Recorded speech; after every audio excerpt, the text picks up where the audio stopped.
Je bénis le Seigneur pour cette belle matinée qui nous a accordé aujourd'hui. Quand on dort et on se réveille tous les matins comme un chanteur, ce n'est pas inhabitué. Nous ne sommes pas plus meilleurs que ceux qui sont partis cette nuit ou ce matin. Ce n'est que la grâce si Dieu nous réveille, si Dieu nous donne l'opportunité de se lever le matin, parce qu'il y a encore des choses en nous à réparer. Alléluia. Amen. Dieu ne veut pas que nous partions avec des problèmes que nous avons. Il veut qu'on puisse se préparer. L'Église est appelée à préparer ce membre à la rencontre du Seigneur. Si tu es dans l'Église, c'est pour entendre la parole de Dieu et changer ta vie pour que tu puisses un jour, si la mort vient aujourd'hui, et tu entres dans l'éternité. Et je vais te demander ce matin à être sensible, à ouvrir vraiment les oreilles, à écouter ces paroles non comme venant des hommes, mais venant de Dieu. Je vais ce matin parler d'un thème simple. Ouvre ta porte pour Jésus.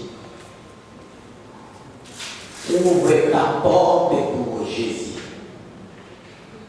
Est-ce que tu peux répéter après moi? Ouvre ta porte pour Jésus. Non, répète avec conviction. Ouvre ta porte pour Jésus. Ouvre ta porte pour Jésus. Malgré la distanciation, tourne vers celle ou celui qui est à ta gauche et dit ouvre ta porte pour Jésus. Ouvre ta porte pour Jésus. À celui qui est à droite, dis ouvre ta porte pour Jésus. Ouvre ta porte pour Jésus. Maintenant, je vous invite à vous lever, s'il vous plaît. À prendre vos Bibles. À ouvrir vos Bibles dans le livre, on va lire 15 versets. Apocalypse, c'est le livre qui est à la fin de la Bible. Apocalypse. Tu ne peux pas oublier, c'est à la fin. Ce n'est pas Amos, ce n'est pas Michée s'il faut chercher, ce n'est pas quand il faut chercher. Mais c'est juste Apocalypse, c'est la fin. Cherche pas à comprendre, va à la fin du livre, de la Bible. Apocalypse 3. Je vais demander à notre bien-aimé, le frère bien-aimé, de lire Apocalypse 3, verset 20. Frère bien-aimé, s'il te plaît, supporte-moi. Je vais lui demander autant de fois de lire ça. Supporte-moi. Autant de fois. Sois patient. Si tu demandes, frère, lis-moi ça. Je lis. Apocalypse 3, verset 20. S'il te plaît, on t'écoute. Nous lisons la parole du Seigneur. Amen. Apocalypse chapitre 3, verset 20. Voici, je me tiens à la porte et je frappe. Si quelqu'un entend ma voix et ouvre la porte, j'entrerai chez lui, je souperai avec lui et lui avec moi. Parole du Seigneur. Amen. Frère, est-ce que tu peux encore lire avec ces beaux français que tu parles? Lis-nous encore une fois, juste ces versets-là. S'il te plaît. Verset 20 du chapitre 3 d'Apocalypse. Je me tiens à la porte. Voici, je me tiens à la porte. Et je frappe. Si quelqu'un entend ma voix et ouvre la porte, j'entrerai chez lui, je souperai avec lui et lui avec moi. Parole du Seigneur. Amen. Est-ce qu'on peut prendre place? Merci beaucoup. Que Dieu vous bénisse abondamment pour ce moment que nous voulons partager. À chaque fois nous nous réunissons, nous écoutons la parole, que ce ne soit pas comme un simple discours, que ce soit quelque chose qui doit imprégner nos vies. Nous devons comprendre que nous sommes des enfants de Dieu, nous sommes là pour écouter notre Père. Et le dimanche dernier, nous avons entendu une belle parole, une belle parole, moi personnellement, ça m'a fait du bien. Ça m'a vraiment fait du bien, ça m'a encouragé, ça m'a boosté encore d'aller de l'avant, quelle que soit les difficultés. Mais ce matin, nous disons que nous devons ouvrir la porte, pas à n'importe qui, mais à Jésus-Christ. Ouvre ta porte à Jésus. La définition d'abord de la porte. La porte, c'est une ouverture dans un mur ou dans une clôture. Et cette ouverture qui nous permet à accéder à un lieu.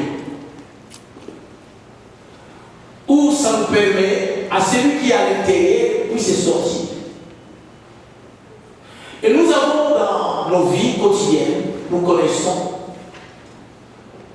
souvent des gens qui viennent chez nous frapper à la porte. Pour vendre, par exemple, les gens qui vendent des matelas. Moi, ça m'est arrivé plusieurs fois, les gens qui vendent des matelas, ils viennent frapper à ma porte. Est-ce qu'on vend des matelas à un bon prix? Nous connaissons des assureurs qui viennent nous proposer une bonne assurance. Ils viennent frapper à la porte. Et pendant aussi des élections, nous voyons que les candidats, ils envoient ce membre qui vient dans nos maisons frapper à la porte, dit écoutez, regarde notre candidat, il s'appelle Henri, regarde son programme, ça, il faut le voter. Nous voyons par exemple aussi les pompiers qui viennent frapper à nos portes pour nous vendre des calendriers, n'est-ce pas? Il faut donner aux pompiers quelque chose. Une parenthèse, parce qu'il faut un grand travail. Donc tout ce monde-là, nous voyons aussi les amis qui viennent frapper à nos portes. Tout ce monde-là, quand ils viennent à nos portes, c'est pour accéder, entrer. C'est pour parler avec nous. Même s'ils n'entrent pas, mais ils cherchent quoi? Une communication. Alléluia. Ils cherchent ça, c'est communiquer avec la personne qui est à l'intérieur, enfin de discuter et trouver aussi sa part. Et tant que la personne qui est à l'intérieur n'ouvre pas la porte, il n'y aura pas une discussion vraie. Il n'y aura pas une communion.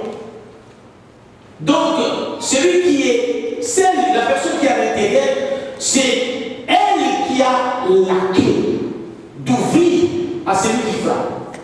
Est-ce que vous comprenez? Si toi tu ne veux pas, il n'y a rien qui va se passer. La personne qui se tient à la porte, il ne va jamais entrer.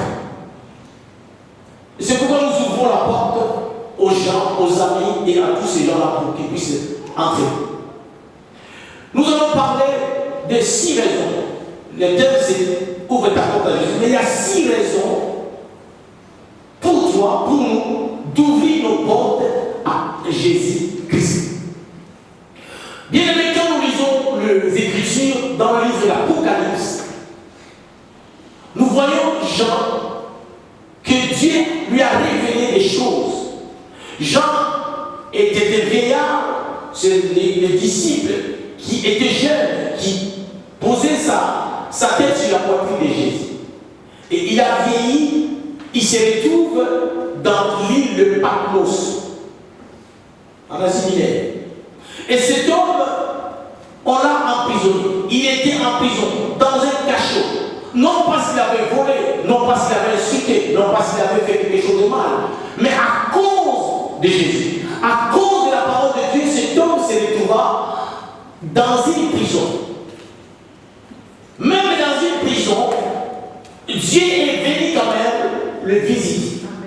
Donc si tu es un enfant de Dieu, même si des problèmes arrivent, sache que tu ne seras pas tout seul. Même dans la prison, Jésus viendra te visiter. Si nous avons une révélation comme ça, parce que cet homme, il a servi Jésus jusqu'à sa vieillesse, et dans sa prison, dans le chêne, Jésus est venu le visiter. Pierre il était enchaîné, Jésus a envoyé un ange pour faire sortir Pierre. Ceux qui marchent avec Jésus ne peuvent jamais douter de son peut jamais avoir peur. Même dans les problèmes, il sera avec lui. Alléluia. C'est ainsi que David dira, le Seigneur est mon berger, je ne manquerai de rien. Même si je marche dans la vallée de l'ombre de la mort, je ne crains aucun mal. Parce qu'il est avec moi. Cela ne veut pas dire que si tu deviens chrétien, tu passeras par des moments difficiles. Tu peux traverser des moments compliqués, mais dans tes moments compliqués, tu ne seras pas seul dans ce moment. Il y a un homme qui sera à côté de toi. Il s'appelle Jésus. Alléluia. Nous connaissons cette histoire de Daniel, de Meshach, de Abednego. Ils étaient là. Il y en a un qui nous a jetés dans le trou des lions, dans la fosse aux lions. Imaginez-vous, le lion qui n'a pas mangé pendant des jours et des jours, il attend que la viande. Et quand on jette un homme comme ça dedans, donc cet homme, c'est fini pour lui. Mais le lion a vu un homme, au lieu de voir un homme, il a vu en cet homme le lion de la tribu de Juda. Et ce lion-là, maintenant nous connaissons, ne pouvait pas toucher le lion de la tribu de Juda. Parce que dans l'homme, il y avait Jésus. Alléluia. On a chauffé la fournaise 7 fois plus. Et on a jeté encore des hommes qui servaient Jésus dans un cœur sincère, dans la vérité, dans la sanctification, dans la consécration. On les a jetés dans la fournaise. Même les gens qui sont venus les jeter, leurs vêtements étaient brillés. Mais quand ces hommes ont été jetés là-bas, le feu n'avait pas le pouvoir de consumer. Même leurs cheveux n'étaient pas atteints. Même l'odeur du feu ne pouvait pas les atteindre. Parce que c'est lui qui était avec eux. C'est lui le créateur du feu. C'est lui qui est capable de dire au feu, calme-toi. Alléluia. Jean se trouva dans l'île de Patmos dans la prison. Et sa chambre de prison était devenue l'antichambre du Saint-Esprit.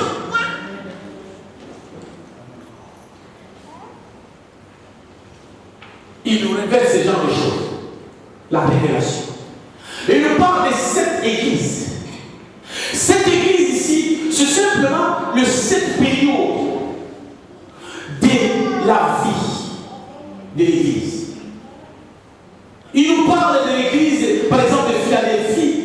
Philadelphie qui veut dire fidélité. Il nous parle de l'église de Sardes. Les Sardes qui veut dire endormi, l'église endormie, sommeil. Il nous parle d'églises, d'autres églises, par exemple l'église d'Éphèse, l'église de Smyrne, Pergame, tout ça. Et il vient à la fin aux 7e église, l'église de Laodicée. Nous vivons cette période de la 7e église, l'église de Laodicée. Laodicée veut dire c'est le peuple qui juge, c'est le peuple qui décide. Nous sommes un temps où c'est à toi de décider. Si tu veux aller au ciel, c'est à toi de décider. Si tu ne veux pas aller au ciel, c'est aussi à toi de décider. Quelqu'un me comprend? Quand tu viens à l'église, tu crois que c'est un jeu. Mais si tu fais un jeu, le Seigneur ne fait pas un jeu. Un jour, tu vas regretter amèrement pourquoi je n'écoutais pas quand on me prêchait. Pourquoi je n'ai pas changé ma vie plus tôt. Tous les signes sont là. Quelqu'un parlait avant le Covid, il a parlé que le pape va activer l'ordre mondial. Est-ce que vous êtes au courant de ça? Et cette personne est révélée encore. Elle est riche. Un serviteur de Dieu dit, c'est les 15, parce qu'il ne pouvait pas activer à cause du Covid. Les 15, il va activer l'ordre mondial. Ils disent que, le pape dit que la Bible est plus adaptée à notre temps. Ces écrits sont anciennes. Nous vivons dans un temps moderne. Donc il faut adapter les Écritures par rapport à notre temps. Vous savez, ça sous-entend qu'ils vont enlever certaines choses qui gênent. Par exemple, il ne faut plus parler de l'homosexualité dans la Bible. Or, Dieu condamne l'homosexualité. Dieu aime les homosexuels, mais il hait l'homosexualité. Il ne faut plus parler de masturbation, tout ça, parce que ça gêne, ça dérange.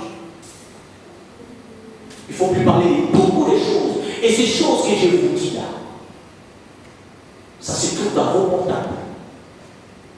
Les enfants ils regardent dans les champs de ce genre de choses. Autrefois, par la pornographie était là-bas, à Paris, à Clichy ou à Blanche. Pour voir la saleté, il fallait payer les billets, les trains et le métro pour aller voir. Aujourd'hui, c'est rentré dans nos maisons, dans nos poches, nos enfants, le parent, veillez, les enfants, je vous dis, avant de commencer, je vous dis, si vous regardez les choses sales, vous allez rester sur la terre, c'est le péché. Vous devez fuir le péché comme du cancer. Vous devez fuir le péché. Le péché est pire que le cancer. Le péché est pire que le sida. Parce que le sida tue le corps. Mais ça ne peut pas tuer mon esprit. Mais le péché tue le corps et l'esprit de l'homme. Et amène l'homme à la gêne. Et ces choses sont venues maintenant. Nous marchons, nous promenons avec ça dans nos poches. Mais seulement si tu ne fais pas attention, si tu ne te disciplines pas, sache qu'au ciel, Dieu nous voit.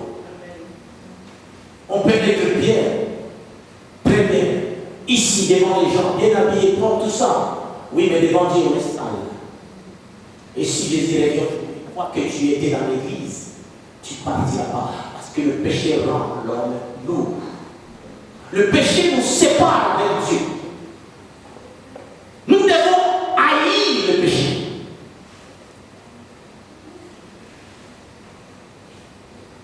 Alors, Jésus se présente dans la 7e église ici.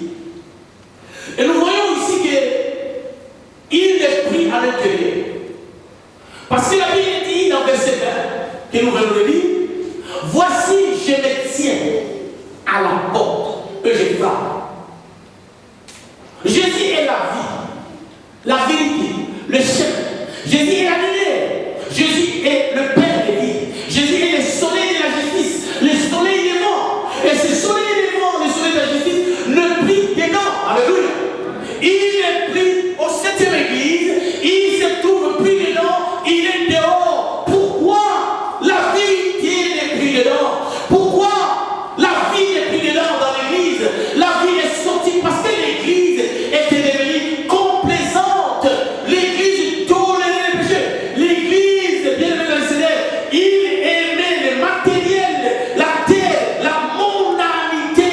L'église vivait dans la compromission. C'est pourquoi il a dit, tu te dis riche pendant que moi je te vois pauvre. Combien aujourd'hui, bien aimé dans le Seigneur, les églises, nous l'église de l'église, nous nous attardons aux choses matérielles et nous ne pensons pas à notre âme. Ce n'est pas le matériel qui t'amènera au ciel, c'est ton âme qui vivra devant le Seigneur ou c'est ton âme qui vivra dans les GR. C'est le moment, bien aimé, d'arrêter de vivre dans la complaisance. Alléluia. Alléluia.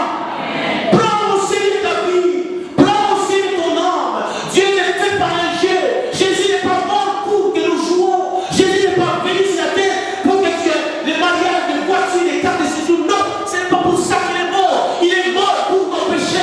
Il a donné sa vie en rançon pour que toi tu puisses être pardonné. Tu te réconcilies avec Dieu et tu hérites la vie éternelle. Ce n'est pas pour les maisons, tout ça, les voitures, le bien-être qui est venu. Sinon, bien aimé, nous sommes des malheureux. Il est venu pour te sauver, pour me sauver. Il est venu pour nous faire réconcilier avec le Père. Il est venu pour que tu vives un jour dans son royaume. Tu hérites la vie éternelle. L'église de la Odyssée, il vivait comme on dirait, il n'y a pas eu la mort de Jésus à la croix. Et combien les chrétiens vivent leur vie, on dirait que Jésus n'est pas venu mourir à la croix pour eux. Les chrétiens nous sont devenus complaisants face au péché. Nous sommes devenus négligents, littéralement négligents. Négligents aux choses spirituelles. Entre dans la bouche des gens, nous sommes des enfants de Dieu. Mais quel est ce Dieu qui peut accepter son enfant vivre dans le péché, vivre dans le monde de la mondanité? Quel est ce Père, délivré son nom, peut accepter son fils ou sa fille vivre pas selon sa volonté? La Odyssée, dites avec moi, la Odyssée. L'église de la Odyssée vivait dans la complaisance. Et nous voyons que Christ n'est plus à l'intérieur, Christ est à l'extérieur. Et il demande, il n'est pas dictateur, il ne s'impose pas. L'église vivait dans la tiédeur. L'église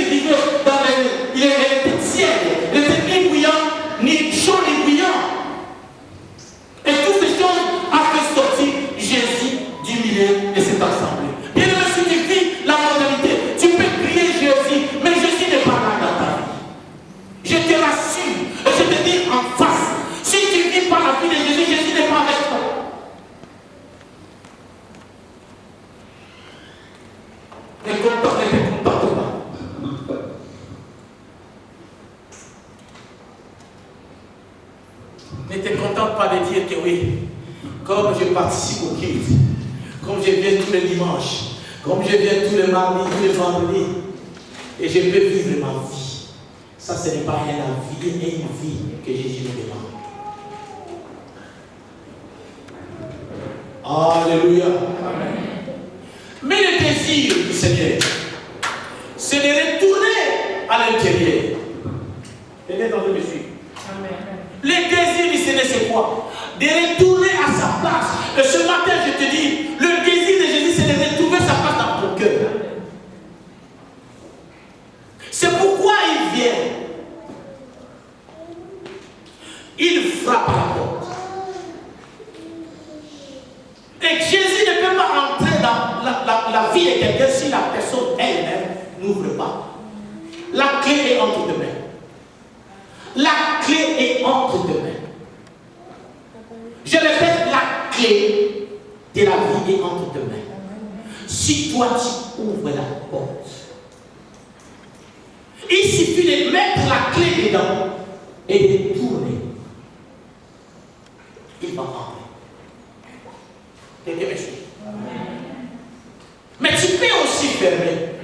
Mais je ne t'encourage pas de fermer cette porte-là de ton cœur. Il désire entrer prendre sa place dans ton cœur. Premièrement, la première des raisons, il vient comme un visiteur dans ta vie. Il commence par frapper pour que la personne qui est à l'intérieur puisse entendre.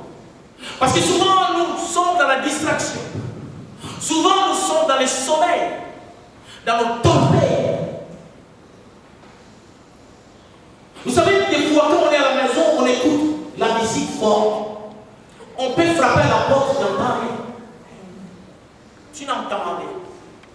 Et quand on est distrait, par exemple, on passe l'aspirateur, quand quelqu'un frappe à la porte, tu ne vas pas entendre.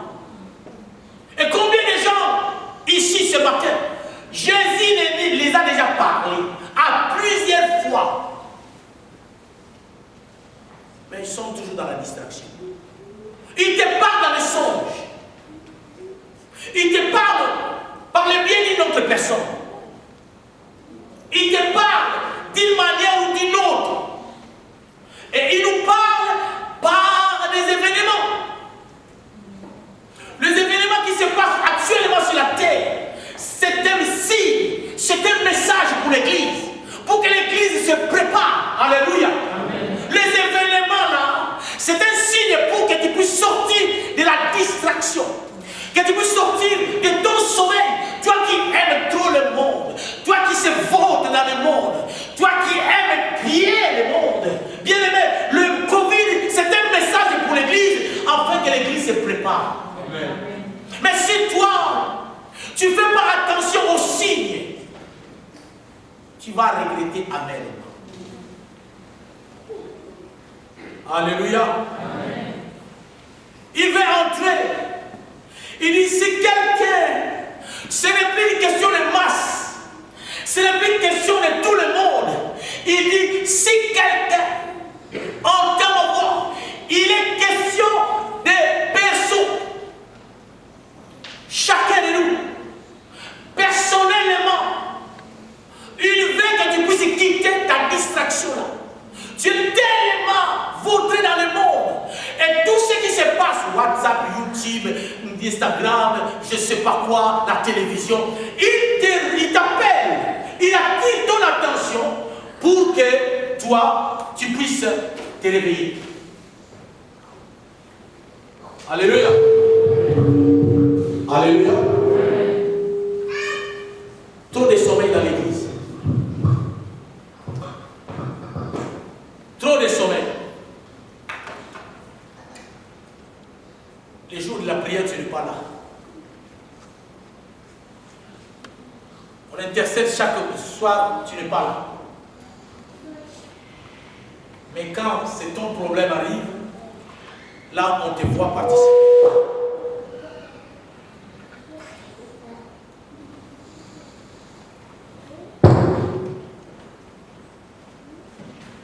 Alléluia.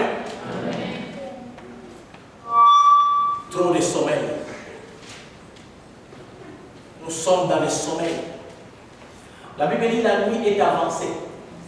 La nuit est avant. Les jours approchent. C'est bien de travailler pour payer ses factures et faire vivre sa famille. Mais ton travail, tu laisseras ça un jour. C'est bien de posséder, d'acheter, mais tout ce que tu achètes, tu laisseras ça un jour. C'est ton âme qui est en danger. La Bible dit, réveille-toi, toi qui dors, le Seigneur t'éclairera. Il frappe dans ton cœur par les paroles qu'on nous prêche chaque dimanche, chaque vendredi, chaque mardi. Mais quelle est ton attitude? Ton attitude, c'est l'attitude de je m'en fous. Ton attitude, c'est l'attitude de je ferai ça plus tard. Tu ne sais pas qu'est-ce qui va se passer ce soir. Ni le laisser. La Bible dit si vous m'entendez, si vous entendez ma voix, n'endurcissez pas vos cœurs. Il vient frapper. Il dit ouvre-moi la porte. Je vais me communier avec toi. Je vais être en contact avec toi. Et quand tu ouvres la porte, il va se manifester comme ton rédempteur. Vous savez, le mot rédempteur, ça veut dire quoi? Quelqu'un qui te rachète. Quelqu'un qui a payé le prix pour te faire sortir de l'esclavage. Mais pour que tu sors de cet esclavage, pour que tu sors des liens, pour que tu sors des mauvais sorts, il faut ouvrir la porte. Alléluia. Amen. Il vient sauver ton âme qui est en danger. Il vient empêcher que l'âme de la personne d'être détruite. Parce que quand tu es en sommeil, tu ne sais pas. Ton âme est en train de se détruire petit à petit. C'est pourquoi il frappe à la porte. Parce que l'ennemi est en train de te bercer. Pour aller à l'église, priez nous à la maison. Je ne sais pas si vous avez déjà remarqué. Moi, je ferai ça plus tard. Tu vas pour les mamans qui font la vaisselle, pour les papas, tu fais les passages. C'est pas mal tout ça. Mais quand le Saint-Esprit t'interpelle, laisse tout, va dans la prière, va dans sa présence. Parce qu'il a des choses à te dire. Il a des choses à te communiquer. Peut-être qu'il y a un danger qui arrive. Mais comme tu es dans la distraction, il te dit va prier. Et toi, tu continues à faire tes affaires. Tu vas entendre la mauvaise nouvelle. Dire ah, la nouvelle a été trop tard. Ne tombez pas dans le panneau où les gens ils trafiquent le verset qui disent tout est révélé, son corps. C'est écrit nulle part. Quand Dieu te révèle les choses, pour que tu travailles, pour que tu fasses attention. Sinon, il n'allait pas te révéler. Tout est révélé n'est pas condamné. C'est à toi de travailler pour éloigner ces choses dans ta vie. Vous ramassez les versets par-ci par-là et ça, le diable sait que ça vous fait du bien. Oui, tu t'es révélé, condamné. Et tu dis oh! Après, tu vas te réveiller. Oh, trop tard! Il te fait un petit coucou. Coucou, je m'en vais. Jésus va entrer dans ta vie pour se révéler comme un rédempteur, pour sauver ton âme. Parce que l'ennemi est en train de détruire ton âme. L'ennemi est en train de détruire des familles. L'ennemi est en train de détruire des vies, des projets. Il va entrer, enfin de se révéler, se manifester. Il va être le maître dans ton cœur. Il t'amène avec moi. Amen. Alléluia. Amen. Deuxième raison, Jésus frappe à la porte de ta vie comme un médecin pour pouvoir te guérir. Bien aimé, beaucoup de gens ici, nous avons des plaies intérieures. Et si Dieu ouvre le cœur des gens aujourd'hui, nous allons voir des gens qui sont en train de pleurer. On fait semblant d'être bien parce qu'il y a la chanson, parce qu'il y a l'humour, tout ça. Mais quand on reste seul, on pleure. Le cœur est en train de saigner. Et aucun médicament d'un médecin physique ne peut guérir le plaie intérieure. Aucun. Je donne un exemple. Dites avec moi exemple. un problème de mariage, par exemple. Cette personne pleure. Dis-moi, quel est le médicament qui peut traiter le problème de l'amour du cœur? Quel est ce médicament? Si c'est que le somnifère, pour dormir. Mais tu peux prendre le somnifère, mais en se réveillant, le problème sera toujours là. Qui peut traiter les problèmes d'amour? Qui? Quel médicament? Quelle personne? Mais il y a une seule personne, le vrai médecin par excellence. Il s'appelle Jésus-Christ. Il s'appelle Jésus-Christ. Et si tu ouvres ton cœur, le médecin va venir. Moi, je l'appelle toujours le médecin des femmes. Parce qu'il n'est pas médecin pour moi, c'est pas. Il est aussi médecin pour mes femmes, il est aussi le médecin pour mes enfants. Donc Jésus est le médecin des familles. Frère Jérémie, toi qui es médecin, et quand tu es médecin de famille, tu t'occupes de la famille. Quand il t'appelle, tu laisses tout, tu vas là-bas. Même si ces personnes sont à l'hôpital, toi, tu parles avec l'autre médecin qui est à l'hôpital. Parce que tu fais partie de la médecin, le médecin des femmes. Jésus est le médecin des femmes. Quelqu'un peut me dire amen. Il veut entrer dans ton cœur pour te guérir. Tu es malade, nous sommes tous malades, quelque part. Nous souffrons quelque part. Mais au lieu de laisser le médecin entrer pour te soigner, pour te traiter, pour te guérir, mais toi tu refuses, tu fermes la porte. Dimanche passé, nous avons vu les gens qui ont amené l'aveugle, n'est-ce pas? Et ces gens-là qui ont amené l'aveugle, ils avaient reconnu que Jésus c'était médecin. On n'amène pas un malade chez n'importe qui. On amène les malades chez qui? Chez le médecin. Alors ces gens ont reconnu que Jésus c'était médecin. On va l'amener pour guérir notre frère. Et Jésus l'a guéri, il a dit, n'entre pas dans le vide. Alors dans le village, qu'est-ce qui se passe? Il y a la distraction, il y a les commérages, il y a n'importe quoi. Il dit, va dans ta maison, bien-aimé. Et quand Jésus te touche, ta vie change. Mais il faut le laisser entrer pour qu'il puisse te toucher. Jairus avait une fille malade. Il avait compris que la religion ne pouvait pas sauver sa fille. La religion ne pouvait pas guérir sa fille. Il a envoyé des Juifs pour aller voir Jésus. Va lui dire que ma fille est malade. Allez lui dire. Et les Juifs ont rencontré Jésus. Dit quoi? Celui-là, vraiment, tu lui accordes cela. Parce que c'est lui qui a bâti notre synagogue. Pourquoi un religieux envoie des hommes voir Jésus? Et pourtant, il y avait des médecins. C'est-à-dire, cet homme-là, il avait consulté les médecins. Il n'y avait rien à faire. Il dit, je reconnais maintenant, il y a un médecin par excellence. Il faut que j'envoie des gens aller le voir pour guérir. Et quand tu envoies des gens, et quand Jésus voit que tu as besoin de lui, il descend, il te guérit. Amen. Il a dit, je suis l'Éternel qui te guérit de toutes tes maladies. Amen. Connaissez-vous la femme de perte de sang? La Bible dit qu'elle avait perdu tout ce qu'elle avait. Elle avait des moyens. Elle avait donné aux médecins physiques, ceux qui avaient des cabinets. Elle a tout donné. Elle lui restait plus rien. Mais on lui a parlé d'un médecin qui est au-dessus de tous les médecins. On lui a parlé de professeurs qui est au-dessus de tous les professeurs. On lui a parlé de celui qui est capable de changer sa vie. On lui a parlé des spécialistes de toutes les maladies. On lui a parlé de ça. Cette femme a tout laissé.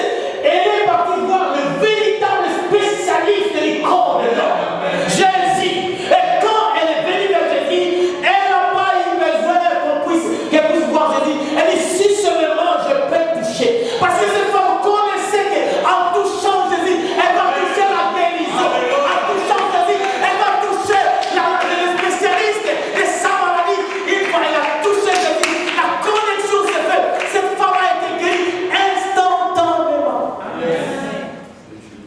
Parce qu'elle avait ouvert son cœur. Elle dit, je vais aller. Ouvre ton cœur. Il va te guérir. Tu as des problèmes. Nous avons tous des problèmes. Chacun de nous a au moins un problème.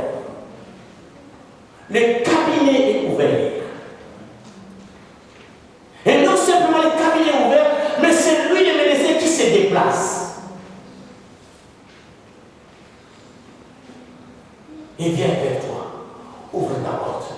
dit comme ça, ouvre ta porte. Il veut non seulement te guérir, mais te consoler. Nous vivons dans un monde, nous plairons. Il veut te rendre heureux. Il veut te consoler. Alléluia. Alléluia. Un jour, les gens qui ont amené 4 personnes ont amené un boîtier. Vous savez, c'est pourquoi je l'appelle les spécialistes de toute maladie. Il guérit les boîtiers. On a amené le lépreux. À cette époque-là, il n'y avait pas de médicaments pour les lépreux. Alléluia. Amen. Il n'y avait pas de médicaments pour le lépreux. Et quand tu es lépreux, on te met en quarantaine. Confinement là. Le confinement n'a pas commencé aujourd'hui. Donc tu ne peux pas retourner chez toi. De peur de contaminer ta propre femme. C'est comme le Covid. Quand tu as le Covid, il faut se mettre en quarantaine parce que tu risques de contaminer ta famille. Le lépreux, la lèpre c'était comme ça. Il faut aller que vers le lépreux. Mais un jour, les 10 lépreux ont venu vers le médecin parce qu'ils ont reconnu que lui là, il est capable de nous guérir. Et quand Jésus les a touchés, la lèpre est partie. Il est le spécialiste. Je te dis, il est le spécialiste. Il est le professeur des professeurs. Lui, il n'a pas étudié les corps. Lui, il a créé les corps. Il veut entrer dans ta vie pour te guérir. Parce que tu cherches la guérison morale, spirituelle, physique, tu ne trouves pas. Mais lui, il veut faire ça. Que tu ne vas rien payer.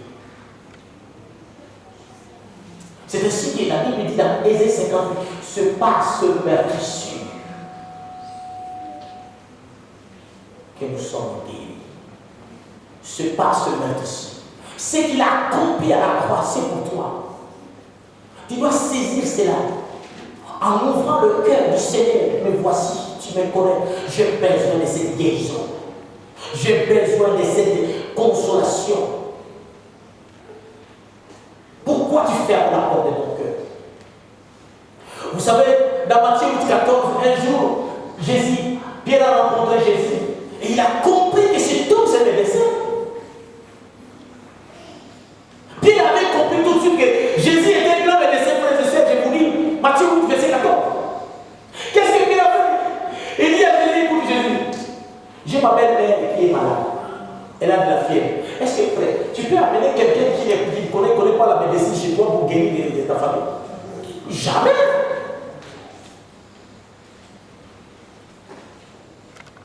Pierre avait compris cet homme-là, c'est médecin. Viens chez moi, ma belle-mère est malade.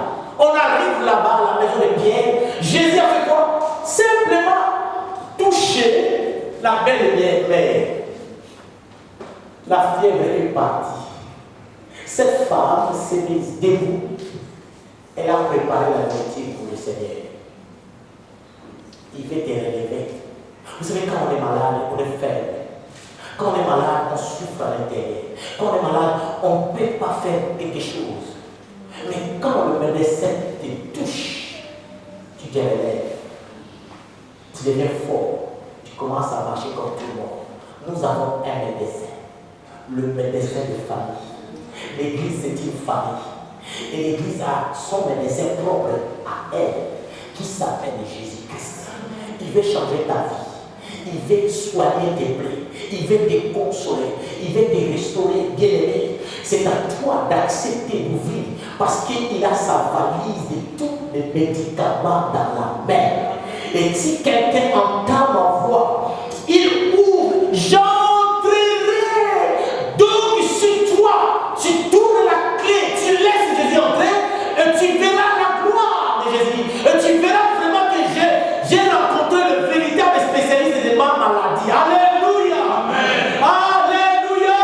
Amen. Il a touché la même de Pierre et le soir, regardez bien dans le verset 7, et le soir, les gens du quartier, les gens de la ville ont compris que chez Pierre, cabinet médical s'est ouvert. Alléluia. Alléluia. Un cabinet médical. Alors qu'est-ce qui s'est passé? Ils ont amené tous les malades. Ils croyaient que, je ne sais pas, ça, peut-être il guérit la lèvre, mais le boîtier, il ne peut pas. Mais il guérit tous les malades. Qu'ils soient boîtiers, qu'ils soient lépreux, qu'ils soient je ne sais pas quoi, qu'ils guérit le Covid. Mais quand ils ont amené vers Jésus, toutes ces maladies sont rentrées chez eux en bonne santé. Jésus veut que tu sois en bonne santé. Alléluia. Jésus veut que ta famille soit en bonne santé. Jésus veut que tu sois en bonne santé. Jésus veut que tes projets soient en bonne santé. Jésus veut que ta vie soit en bonne santé.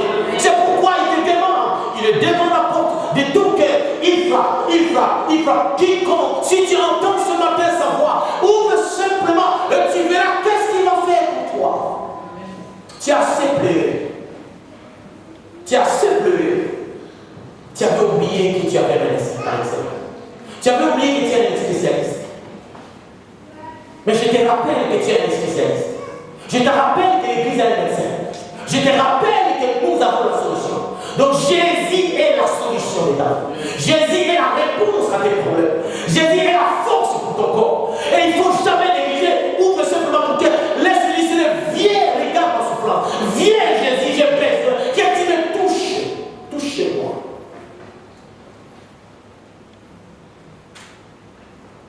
Troisième raison.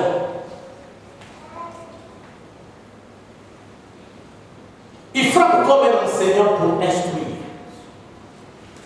Il vient frapper dans ton cœur pour t'instruire. Quand nous lisons les Écritures dans Jean 3, verset 2, Nicodème, un homme, il était intelligent. Nicodème, un docteur de la loi. Quelqu'un qui connaissait la loi, versé dans les Écritures. Il a entendu Jésus. Il a regardé Jésus. Il a dit non. C'est donc différent. Il est venu la nuit. Regarde ce que Nicodème dit à Jésus. Jean chapitre 3, verset 2. Regardez ce que Nicodème. La Bible dit, mais il y a eu un homme d'entre les pharisiens nommé Nicodème, un chef des Juifs, qui vint lui auprès de Jésus de nuit et lui dit, Rabbi. Le mot Rabbi, ça veut dire maître. Nous chantons Rabbi, Olomini, Rabbi. Ça veut dire maître, Olomini, maître. Un enseignant qui vient voir un autre enseignant. Non pour lui apprendre, mais pour apprendre auprès de cet enseignant. Donc il a reconnu que Jésus est le meilleur des enseignants. Oh, quelqu'un peut me dire amen. Amen. Il appelle Jésus maître. Rabbi. Nous savons que tu es un docteur venu de qui? De Dieu. Nous ne sommes pas venus de Dieu. Nous nous transmettons ce que nous avons appris par les hommes. Mais toi, ton instruction ne vient pas des hommes. Ton instruction vient du ciel. Je reconnais que tu es un docteur venu de Dieu. Donc tu es au-dessus de moi. Il vient entrer dans ta vie pour t'enseigner des choses que tu ne connais pas. Il veut te révéler des choses, frères et sœurs. Alléluia. Dit car personne ne peut faire ce miracle que tu fais si Dieu n'est avec lui. Et Jésus parcourait des villes et des villes pour enseigner la parole de Dieu, pour amener les hommes à la connaissance de Dieu, aux choses du royaume. Et ces enseignements sont comme le collier dans Apocalypse 3. Le collier, c'est-à-dire qui s'amuse. C'est pourquoi il a dit à l'église de Laodicée, viens vers moi, je mettrai sur tes yeux un collier. Lui, il me laissait c'est le collier. Quand vous avez des enfants protégés, qu'est-ce qu'on fait? On met des gouttes de collier. Ça fait quoi? Ça nettoie les yeux.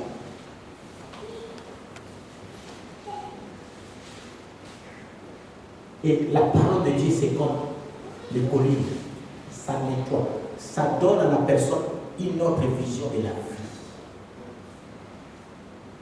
Si vous lui laissez entrer dans votre cœur, vous allez avoir un changement de vision par rapport au monde que nous vivons actuellement. Les enseignements de Jésus est différent. Les enseignements de Jésus donnent la vie. Les enseignements de Jésus changent la vie de quelqu'un. La personne ne va plus s'attarder au monde. C'est pourquoi j'aime bien ce verset de Romains 12. Je vous exhorte, frères, à offrir vos corps comme un sacrifice saint, vivant, saint et agréable à Dieu, ce qui sera de votre part un culte raisonnable. La suite, c'est quoi? Ne vous conformez pas au siècle présent, mais soyez renouvelés par soyez transformés par les renouvellements de l'intelligence. Or, tu ne peux pas être transformé par les renouvellements de l'intelligence si tu n'es pas en contact avec la parole de Dieu. Parce que la parole de Dieu, c'est une lampe. Psaume 119, verset 115. La parole de Dieu, c'est une lampe sur nos sentiers. Si tu laisses Jésus entrer, tu acceptes sa parole, tu auras une instruction. Il va t'enseigner comment vivre sur la terre. Il va t'enseigner comment vivre dans ton mariage. Il va t'enseigner comment vivre dans le travail. Comment vivre dans ce monde. Tu vas être différent. Alléluia. Laisse-le entrer dans ton cœur. Parce que beaucoup, nous avons des yeux aveugles. Nous voyons physiquement, mais spirituellement, nous ne voyons pas. Il est venu rendre la vie aux aveugles. Laisse-le entrer. Tu verras différemment. Là où les gens se vautrent dans le comportement bizarre sur la terre, de la terre, et toi tu vas plus te vautrer parce que tu as compris. Il t'a enseigné. Regardez le proverbe quand il dit, mon fils, ne refuse pas mes instructions. Lis-les sur ton cœur.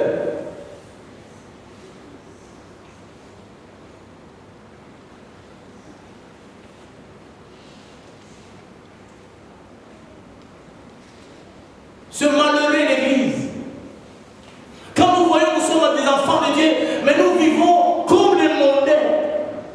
Parce qu'il n'y a pas d'instruction. Celui qui nous instruit n'est pas à l'intérieur. Tout le monde comprend l'Igala. Alléluia. Amen. Maintenant, j'aime bien parler ça à l'Igala. Oui, mais ceux qui sont petits quand il y a beaucoup. Vous avez un peu ça, vous avez des petits câbles et ça, des petits câbles. La personne va avoir la misère du péché. Parce que le Saint-Esprit en lui va lui pousser à haïr le péché. Tu n'as pas besoin de me dire non, qu'on soit maintenant côté, qu'on a ta candidature. Non, tu n'as pas besoin. Parce que le Saint-Esprit va lui-même le transformer. Parce que Jésus est entré.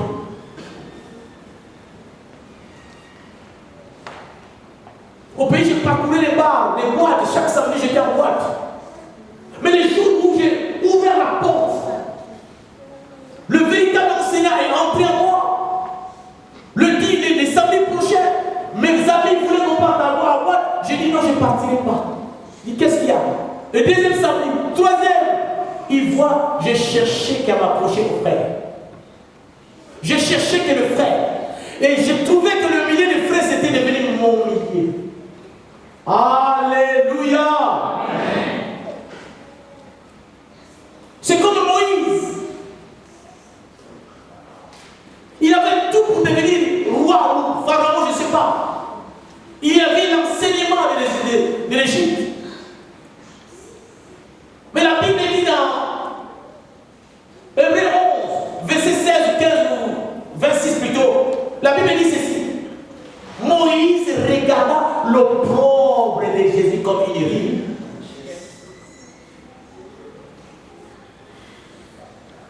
Il veut t'enseigner comment tu peux vivre dans ton mariage. Toi qui n'es pas encore marié, le mariage c'est quelque chose de bien.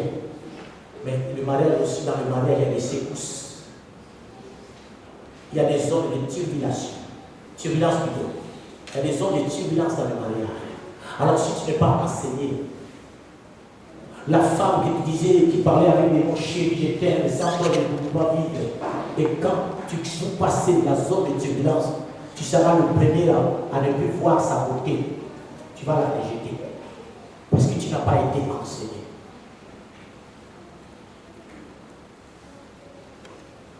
Il veut t'enseigner. Quatrième point, pourquoi? Quatrième raison, pourquoi je dois laisser Jésus entrer dans ma vie. Il est en train de frapper. Il veut entrer dans ta vie afin d'être le roi. Le roi dans ta vie. Il veut gouverner ta vie. Parce qu'il est le roi des rois. Il veut entrer pour gouverner ta vie. Tu gouvernes plus ta vie toi-même. Ou bien les gens ne gouvernent plus ta vie. Vous savez, il y a des autres personnes dans la vie, on les gouverne. On est ensemble. On les gouverne. Et le diable aujourd'hui est en train de gouverner ceux qui s'appellent enfants de Dieu dans les églises. Ils sont devenus des esclaves du diable. Ils sont devenus des esclaves du monde. Parce que il y a un roi qui est là, qui les pousse à faire ce qu'ils ne veulent pas. Alléluia. Alléluia. Il nous a rachetés au prix de son sang. Il a donné sa vie en rançon pour que toi et moi, nous soyons ses enfants. Alors il veut nous diriger, il veut gouverner et contrôler nos vies pour sa seule gloire. Tant que Jésus n'est pas le roi dans ta vie, tant que Jésus n'est pas le roi dans l'église, tant qu'il ne règne pas dans une famille, frères et sœurs, et cette famille ou cette personne sera esclave. Vous savez que l'esclave est soumis à son maître. On est ensemble. Amen. On est ensemble. Amen. Est-ce qu'on est ensemble? L'esclave est soumis à son maître. Alors, c'est le signe de démontrer qui est esclave. Qui est ton maître? Quand tu te laisses aller dans le monde, tu fais ce que le monde te demande. Tu vis comme les mondains, c'est-à-dire tu es esclave du monde. Tu peux proclamer Jésus, mais il y a un autre maître qui te dirige. Or, Jésus nous a rachetés. Il nous a donné la liberté. Et nous connaissons ces versets. La Bible dit, c'est pourquoi, c'est pour la liberté que Christ vous a affranchi. Quand on dit le mot affranchi, quelqu'un qu'on a enlevé l'esclavage, on a donné la liberté, on a coupé les liens, il est libre. Mais quand l'Église aujourd'hui s'attarde au monde, c'est-à-dire, et l'Église retourne encore dans l'esclavage. Vous savez, les prisonniers, certains prisonniers, qu'est-ce qu'ils font? Quand on lui donne la liberté, il ne sait pas où aller. Il dit, je vais retourner en prison parce que je me sentais bien. Qu'est-ce qu'il va faire? Il va faire encore un braquage. Et même si les gardiens disent, bon, écoutez, tu as volé, bon, il donne la chose, alors il dit, non, moi je vais vous appeler de la police. Bon, même si il va dire, non, je vais vous appeler la police. Pourquoi? Parce que quand la police va venir, son souci c'est quoi? C'est de retourner en prison. Parce que la liberté l'ennuie. Il ne se sent pas libre, il ne se sent pas bien dans la liberté. Et Jésus t'a donné la liberté. Pourquoi tu ne te sens pas bien dans cette liberté? Qui est ton roi ce matin? Qui gouverne ta vie? Et c'est l'argent qui gouverne ta vie. Qu'est-ce qui gouverne ta vie? Qui règne dans ton cœur. Si Jésus n'est pas le roi dans ton cœur, tu feras ce que tu voudras. Personne ne te dira. C'est ainsi que quand tu parles aux gens, dis mais fais ça. C'est ma vie. Eh oui, elle est en train de te dire, Jésus ne règne pas dans ma vie. Ne vous étonnez pas. Or, on t'a donné la liberté à la croix. Tu as reçu ta liberté pour que tu sois plus soumis au monde, soumis au diable, soumis aux esprits méchants, soumis. Non, Jésus est venu pour que toi, tu sois fort, tu sois libre.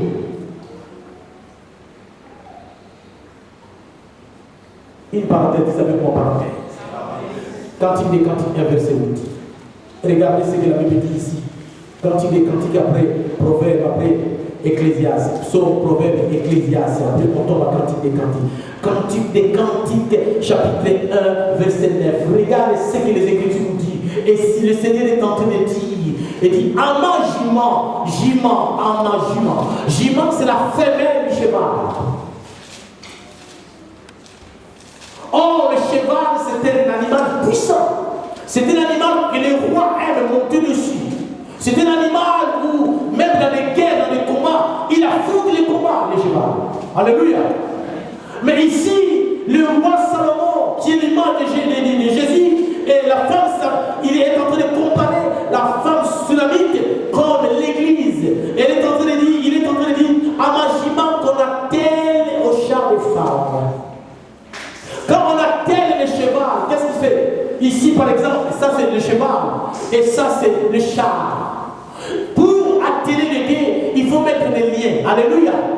Les cordes qui viennent sous les épaules du cheval, elle prend la bouche, ça prend la tête, la bouche, pour que ça tire les chars. Et sur ces chars, il y a un soldat. Et le soldat de Pharaon qui fait, il tape le cheval. Il tape pour que le cheval aille vite. Le cheval est plus libre. Le cheval ne peut plus aller à sa direction. Il est en train d'être dirigé, gouverné par les soldats de Pharaon. C'est ce qui est devenu l'église de Jésus-Christ aujourd'hui. Elle devait être libre. Le Saint-Esprit pouvait se manifester. Mais comme nous avons accepté le monde au milieu de nous, et les soldats de Pharaon règnent maintenant, c'est pourquoi on tape. Au lieu d'être libre avec le Seigneur, l'Esprit de Jésus, c'est l'Esprit de la liberté. Imaginons qu'on attelle au phare au char des pharaons, je te compare, oh mon ami. Et quand vous montez encore un peu plus haut, la femme est en train de dire, dans le verset 6, ne prenez pas garde à mon teint noir, c'est le soleil qui m'a brûlé. Les fils de ma mère, voilà, les fils de ma mère se sont irrités contre moi, ils m'ont fait garder des vignes. Le fils de ma mère. Nous sommes nés d'un père et d'une mère. Il ne dit pas les fils de mon père, il dit les fils de ma mère. C'est qui ma mère? C'est le monde.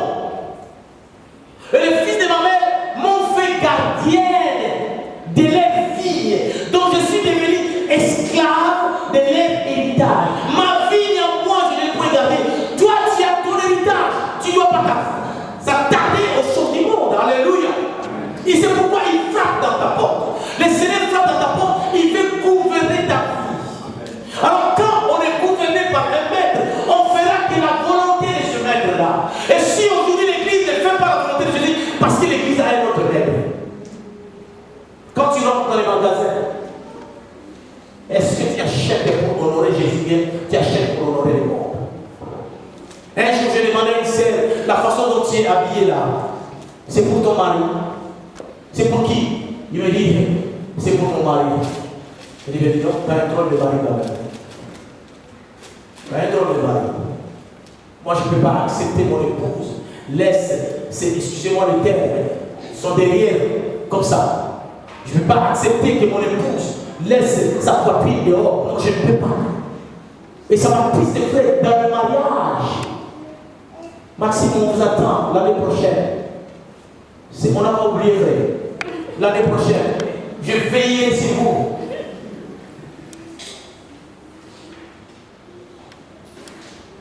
La mariée qui entre dans la salle, tout le monde est là, levez-vous, les gens se lèvent, alléluia. On va acclamer la mariée, elle est belle, tout ça. Mais on voit la poitrine de la mariée tout devant, vide. Et les gens acclament. Celle qui devait, les choses que tu devais cacher, garder, est devenue publiquement. On voit déjà les scènes de la mariée avant même le mari. Tout le monde exposé, frère. Après, on dit que les mariages sont honorés. Mais vous avez déjà déshonoré le mariage. Frère, je te dis, je rappelle, j'ai veillé, frère. Si ça passe ailleurs, ça se passe ailleurs. Mais ici, nous, on ne veut pas ça. Parce que nous voulons être gouvernés par un seul maître. Nous voulons être instruits par un seul maître, Jésus-Christ. Nous voulons marcher sur les traces de Jésus, frères et sœurs. C'est ça l'église de Christ. C'est pourquoi il frappe tout le temps. Laisse-moi entrer. Nous sommes devenus tellement des incrédules, des rebelles, nous ne voulons pas laisser le roi. Et quand le roi ne règne pas dans une famille, la famille est dans les débandades. Quand le roi ne règne pas dans une église, l'église laisse faire tout ce que les gens veulent. Les chantres viennent avec des pantalons jeans troués, avec des comment ça s'appelle là? Hein? Boucles d'oreilles, des garçons avec boucles d'oreilles et des persils. Et quand ils rentrent, ils disent, je suis où? Dans le bal masqué ou bien dans l'église? Et vous voyez encore des danses qu'on danse aujourd'hui. Des danses. Un garçon devant le père, le mère, devant les adultes, il trémousse ses hanches. Tu dis, mais dis donc. Même les femmes ne dansent pas comme ça. Ils bougent tellement que même les parties, vous connaissez, et ça bouge. Et les mamans sont là. Vous êtes en train de suivre l'église de Jésus-Christ. Après vous dites, nous dansons comme David. Est-ce que David est respecté par le Seigneur? Est-ce que David pouvait danser, trémousser, un homme trémousser, montrer ses parties comme ça? Quel est David? David avait la crainte de Jésus. Le chant, je veillerai sur vous.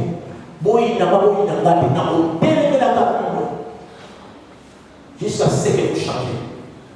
Parce que l'église, ce n'est pas un endroit où on doit s'amuser, où on doit faire n'importe quoi. Non, ça ce n'est plus une église. Ça devient une boîte du jour.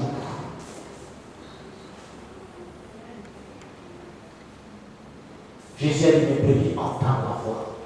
Si tu es la brebis du Seigneur, tu vas entendre, tu vas le soumettre. Mais si tu n'es pas la brebis du Seigneur, on peut commencer du matin au soir, tu n'entendras pas. Il frappe à la porte de ses brebis. Il frappe. Il frappe. Si tu es la brebis, laisse Jésus gouverner ta vie. Quelqu'un me dit amen. Alléluia. Tant que le roi ne règne pas dans nos vies, nous allons rester dans notre orgueil. Nous allons rester dans notre compromission. Nous allons rester comme les insensés parce que le Seigneur ne règne pas. Vous savez, quand Jésus n'est pas dans le cœur de quelqu'un vit par le moi-même. Moi, je fais ce que je veux. Dites avec moi parenthèse. Donc je vais entendre parenthèse. Il faut faire quand je regarde comme ça, je dis, en Afrique quand même, au niveau de mèche, au niveau de pied, on est bien. Même si ça commence à pourrir, mais on est encore un peu. Dis-moi frères et sœurs, dites-moi un peu. Soyons sérieux, soyons sérieux. Les accoutrements que nous portons ici, est-ce que vous pouvez porter chez toi à la mort, en Kinshasa? Dis-moi. Dites-moi, dis la vérité, disons la vérité. On l'équipe de Bosso Bayard, on a une sorte de Kali, on a parlé de Kali, mais c'est l'équipe de Bosso Bayard, on a Bayard qui a tapé au Québec. Il est bien bas. Aux abonnés, on a tradition de Yadé. On a tapé au bout et au bout, il y a un état parce qu'il y a un abysso, c'est un monia. Il faut les garder. Comme nous sommes dans un pays bas dans l'âme,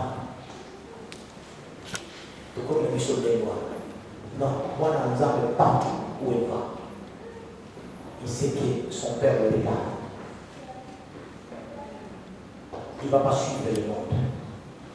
Parce qu'il a les principes de son royaume.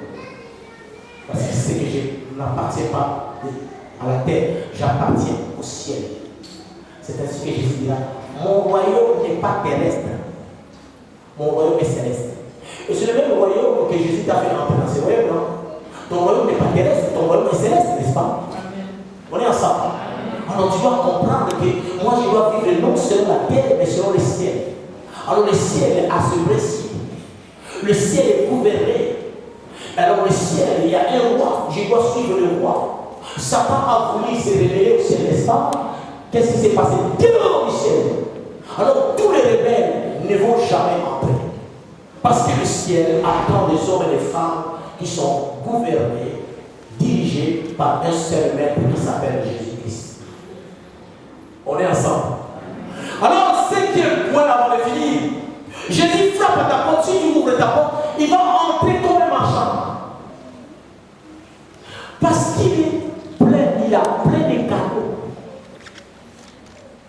Si tu laisses, il entrera dans ta vie comme un marchand. Parce qu'il connaît ta pauvreté. La Bible dit dans Apocalypse 3, il est en train de dire à cette église, je connais que ta pauvreté. Verset 18. Il dit ceci. Verset 16.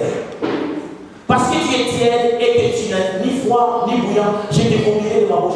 Parce que tu dis, je suis riche, je me suis enrichi et je n'ai besoin de rien. Et parce que tu ne sais pas que tu es malheureux, misérable, pauvre et aveugle, avec le nez nu.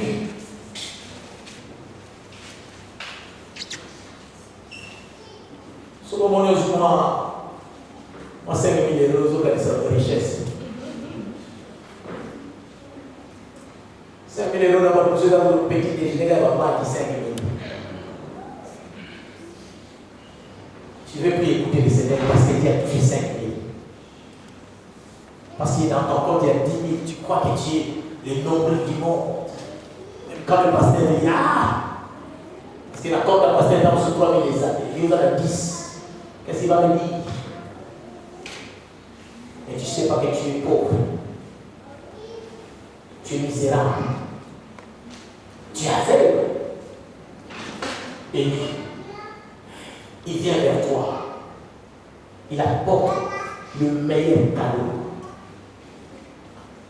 Il vient dans ses mains, c'est plein de cadeaux. Les richesses inestimables sont en Christ. Sa miséricorde, son amour. Il veut faire sortir quelqu'un de sa misère, de sa pauvreté, de sa nudité. Je vous ai parlé de Moïse. Moïse a vu l'opprobre de Christ comme richesse. Pendant que les gens de l'Égypte enviaient Moïse, oh Moïse. Dans la place d'Ayo, Moïse a dit non. Là-bas de l'autre côté, il y a des richesses inestimables. C'est pourquoi il a eu le courage d'abandonner la vie de l'Égypte. L'Égypte est comme le monde. Il est parti de l'autre côté. Et les Égyptiens voyaient de l'autre côté, il n'y a rien. Mais les yeux de Moïse étaient ouverts. Parce que Moïse avait ouvert la porte. Il a compris que là-bas, c'est plein de richesses. Souvenez-vous de Paul, dans les apôtres 9, sur le chemin de Damas. Il a été frappé. Les yeux physiques étaient fermés, mais les yeux de l'esprit étaient ouverts. C'est ainsi que Paul a écrit. Et tout ce qui était un gain pour moi, dans Philippiens 3, verset 7 à 8. Mais ces choses qui étaient pour moi des gains, je les ai regardées comme une perte à cause de Christ. Verset 8. Et même je regarde toutes choses comme une perte à cause de l'excellence de la connaissance de Jésus-Christ, mon Seigneur, pour lesquels j'ai renoncé à tout et je les regarde comme de la boue en fait de gagner Christ. Il a renoncé à tout. Parce qu'il a compris que je suis en face. J'ai trouvé la véritable richesse. Il a tout renoncé pour gagner Christ. Il veut t'apporter le vrai bonheur. Il veut t'apporter la vraie joie. Ce que tu as, ce n'est pas la joie. Une joie éphémère. Le monde nous montre une joie, mais la joie du monde ne dure pas. Tu as des secondes de joie. Après, quand tu sais, tu pleures tout seul. Ce n'est pas une joie. La vraie joie, c'est dans le Seigneur Jésus-Christ. Vous savez, les jours où j'ai rencontré Jésus, il est entré dans mon cœur. J'avais pas de millions. J'ai eu la paix totale. Mais la joie parfaite.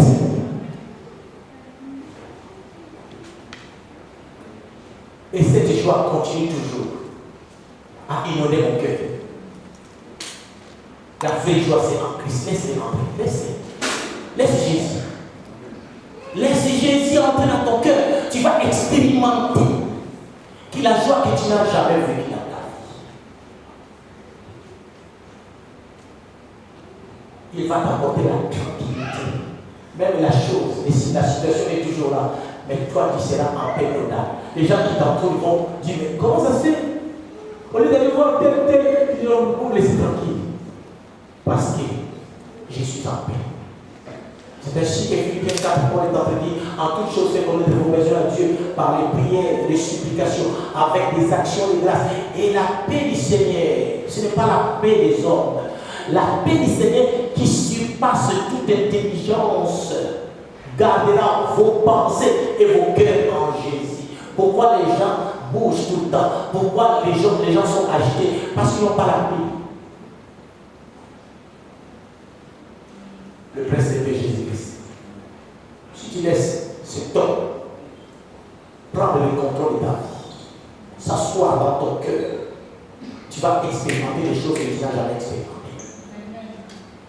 Parce qu'il est le porte-bonheur pour ta famille. Et tu te poses des mille questions. Pourquoi cette situation? Laisse simplement Jésus contrôler ta vie. Et tu verras, c'est lui qui va régler ces problèmes-là. Laisse-les. Ce n'est pas ce qu'il a dit dans Matthieu 28, 11. Il a dit, venez à moi, vous tous qui êtes fatigués. Il fera quoi? Est-ce que quel est ce président qui a dit à son peuple, je vais vous donner des réponses? Jamais, parce que lui-même, le président, il a des problèmes qui surpassent, qui dépassent. Le peuple s'agite, il ne peut pas dire. Mais Jésus invite les gens à des problèmes. Jésus invite les gens qui ont des difficultés. Jésus invite les gens qui sont malades. Il dit, venez, n'allez pas ailleurs, j'ai la solution. Je suis la solution. Venez à moi. Tu es fatigué de ton problème. Tu es fatigué de ce qui se passe dans ton foyer. Tu es fatigué des histoires de la famille. Tu es fatigué pour tes enfants. Tu es fatigué de tout. Mais Jésus dit non, ne restez pas comme ça. Viens. J'ai la solution. Viens déposer tout ça à moi. Cette situation, je vais te donner la réponse, frère. Alléluia. C'est ainsi qu'il dira, je te conseille d'acheter de moi de l'or éprouvé par le feu, afin que tu deviennes riche. Je te conseille d'acheter de moi. On achète chez un marchand, frère. Hein? Vous êtes d'accord avec moi? On achète chez un marchand. Jésus, c'était marchand. Il veut te donner de l'or éprouvé par le feu, la vraie foi qui résiste contre les tentations, qui résiste contre les difficultés. Et tu viens à lui, tu ne donneras pas l'argent. Il suffit d'ouvrir la porte du cœur. Il entre, il te donne le meilleur de lui-même. Et quand les difficultés viendront, bien aimé, tu restes, tu résistes. Parce qu'il est avec toi. Quelqu'un est là ce matin. Est-ce que quelqu'un comprend ce que je suis en train de dire? Alléluia. Il veut changer ta vie. Il veut changer la situation de quelqu'un. Enfin, 6e raison. Pourquoi je dois laisser Jésus entrer? Pourquoi je dois le laisser dans mon cœur, dans ma vie? Il frappe comme un fiancé pour être avec sa fiancée. Vous savez, je vis, excuse-moi, c'est quelque chose à cacher. J'ai vu avant le mariage de Maxime et Sarah. Quand l'église est finie, ils étaient tous les deux. Et voilà, les tout terrain.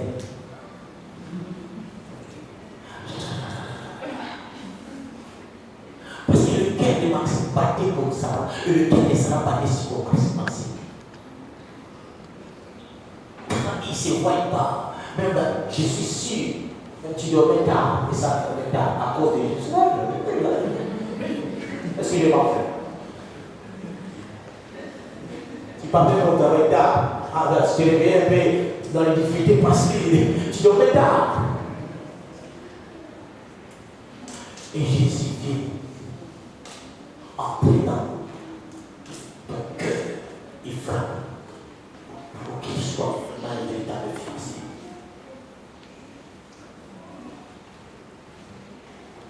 Et le but,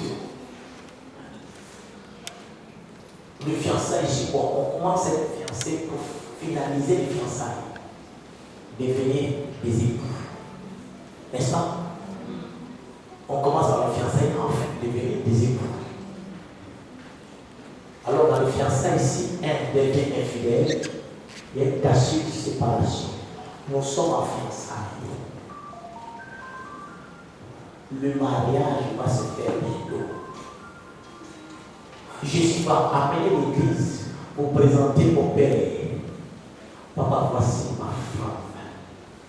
Ces jours-là, le jour de l'enlèvement, tous ceux qui ont ouvert leur cœur, Jésus a pris le contrôle de leur vie. Ils seront tous ensemble, dans les nuées, dans les airs. Ils seront plus l'étape du fiançailles, ça va passer, ça va être l'étape du mariage. La lune, comment on dit la lune de miel, hein? La lune de miel, c'est au ciel. Ce n'est pas en Turquie ou en Grèce. Ce n'est pas en Espagne, mais au ciel.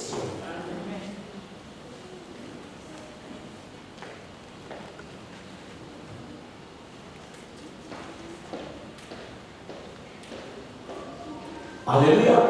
Jésus ne cherche pas seulement à nous sauver. Il ne cherche pas seulement à nous guérir, à nous diriger, à nous bénir, mais aussi d'être en communion avec les siens, dans la demeure du Père. C'est ce qu'il a dit dans Jean 14. Que votre cœur ne se trouble point. Croyez en Dieu et croyez en moi. Dans la maison de mon Père, il y a plusieurs demeures. Si cela n'était pas, je vous l'aurais dit. Je m'en vais vous préparer quoi? Une place. Lorsque j'aurai préparé cette place, je reviendrai vous chercher. Là où je serai, vous y soyez aussi. Et le temps, la préparation est finie au ciel. Les tables sont garnies, les calices sont pressés, les anges sont prêts à accueillir l'épouse. Les anges sont prêts à accueillir l'épouse. Je vais vous donner un exemple. Quand nous sommes dans la fête, avant, d'abord, le mari qui vient, n'est-ce pas? Le mari qui sort en premier. Et qu'est-ce qui se passe? C'est après l'épouse, n'est-ce pas? Et pendant que l'épouse arrive, qu'est-ce qui se passe? D'abord, nous voyons des jeunes filles qui chantent, qui... Tellement il y a du monde, on a du mal à voir même l'épouse bien habillée, frères et sœurs. Et tout d'un coup, on voit l'épouse qui apparaît. Les anges vont accompagner l'église pleine. Attendons-nous, les anges vont venir ensemble avec l'époux lui-même. Jésus reviendra. Il ne va pas toucher le sol. Jésus sera dans le ciel. Et l'époux de Jésus va monter. L'époux de Jésus va monter. Et ceux qui ont sanctifié la vie, ceux qui ont consacré la vie, le ciel est en train de nous attendre. Les anges sont en train de nous attendre, l'église. Moïse est en train de t'attendre. Abraham est en train de t'attendre. Paul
Tu dois mettre ça dans ton cœur, ton âme, ton esprit, que je ne suis pas de la terre. Il revient bientôt. Et quand je dis va revenir, comme un pour cette fois-ci, les hommes et les femmes, les enfants vont monter ensemble. Le vêtement que tu portes là, ça va être transformé. Nous allons tous habiller le même vêtement. Le fin lin. Frère, ma costume est montée dans le colonne. Ma peau est montée dans le colonne. Bisogno sur la bilamba et pembe. Bilamba ko etonga na kutiri ya lola. Amen. Alléluia. Kutiri ya lola tongela yo elamba. Aïe taille na yo sans ou mesure na yo. Il connaît ta taille, il connaît ce qu'on connaît, je sais pas comment, il connaît tout. Sans que toi tu sais, il a déjà préparé tes vêtements, des beaux vêtements. La Bible dit les frères. Il a pas de petit canon, c'est là. Souvenez-vous d'Élie quand il est parti, qu'est-ce qui s'est passé? Ce vêtement est resté sur la terre. Il est parti, comment il est parti? Il n'est pas parti lui. Il est parti avec un autre vêtement. Le vêtement du ciel. Le Seigneur est dans le vêtement. Le Seigneur t'attend. Là où tu vas toucher David. Oh David, comment ça va David? C'est fait, ça combat d'Imus. C'est fait, ça dégracé Goliath du pied. Oh, tu vas voir Abraham, tu dis Abraham, c'est vrai. Tu as quitté ta part. Tu es parti avec. Dis-moi comment elle peut déterminer son corps.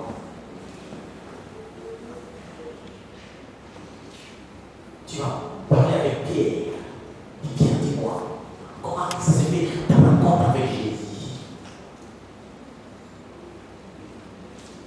Tu vas parler avec Moïse. Dis Moïse, raconte-moi un peu les miracles que le Seigneur a accomplis au travers de toi en Égypte. Parce que j'ai lu simplement ça, mais j'ai fait entendre de ta bouche comment cela s'est passé. Comment la mer a englouti les Égyptiens. Comment, explique-moi. C'est un monde de paix et de joie. C'est un monde où il n'y a pas la haine. C'est un monde où il n'y a pas la peur. C'est un monde où il n'y a pas de conflits. C'est un monde où il n'y a pas la jalousie. C'est un monde où il n'y a pas la colère. Et ce monde-là est préparé pour toi et moi. Le Seigneur veut que tu puisses voir ce monde. Et non simplement voir, il demeurait dans ce monde des siècles et des siècles. Il revient des bras. Il revient. Les signes sont là. Les signes sont là. Les signes sont là. Soyez prêts. Soyez préparés. Il revient te prendre comme le pouce. La Bible dit, il viendra prendre une église sans tache, ni ride, ni quelque chose de semblable. Et si tu fais partie de cette église-là, qui vit dans la sanctification chaque jour, et si tu fais partie de cette église-là, qui vit dans la sainteté, qui cherche les choses du ciel, et qui ne cherche pas à s'attarder aux choses de la terre. Parce que la Bible dit, le monde passera avec fracas, et les éléments de la terre seront embrasés. Les anges sont prêts. Les anges sont prêts. Ils veulent t'accueillir. C'est pourquoi Jésus a dit, je finis ici. J'entrerai chez lui. Je souperai avec lui. Les soupers, c'est la nourriture du soir. Le petit déjeuner de matin. Le déjeuner à midi. Et le souper, c'est le soir. Il dit, il entrera.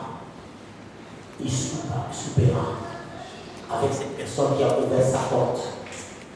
Lui avec Jésus, Jésus avec lui. Alors quand Jésus entre, Toute ténèbre change, se transforme en lumière. Toute paix se dissipe.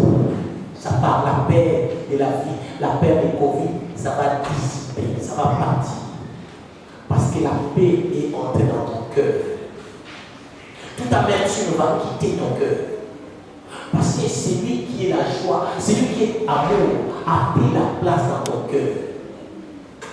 Ouvre-lui la porte. Ouvre ta porte à Jésus. S'il te plaît. Ouvre la porte. Il invite plus la masse. Il invite maintenant chacun individuellement. Sors, quitte ton sommeil, quitte ta distraction. Le monde ne va t'amener nulle part. Sors de ton sommeil, frères et sœurs. Viens ouvrir.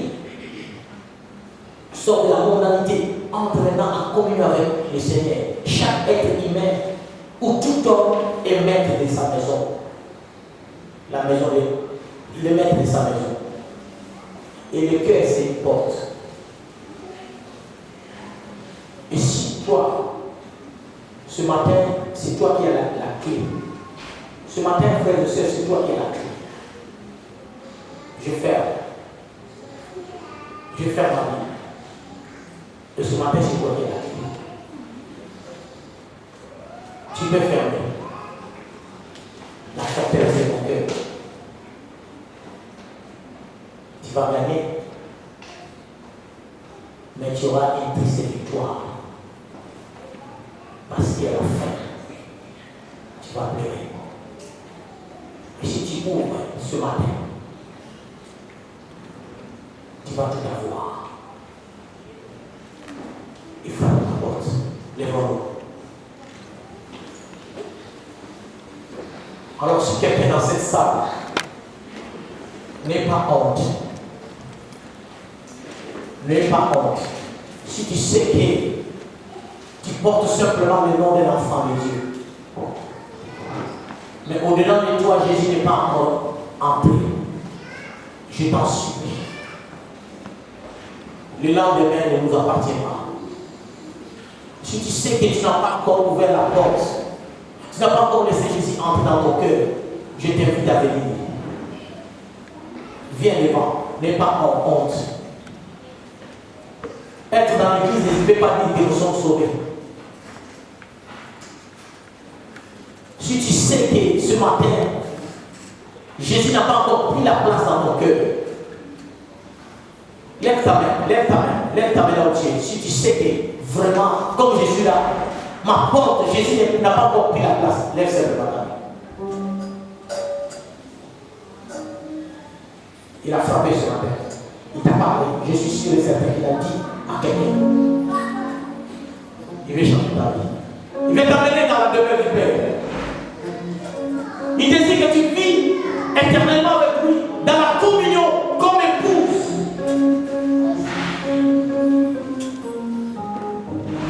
Le chanteur béni.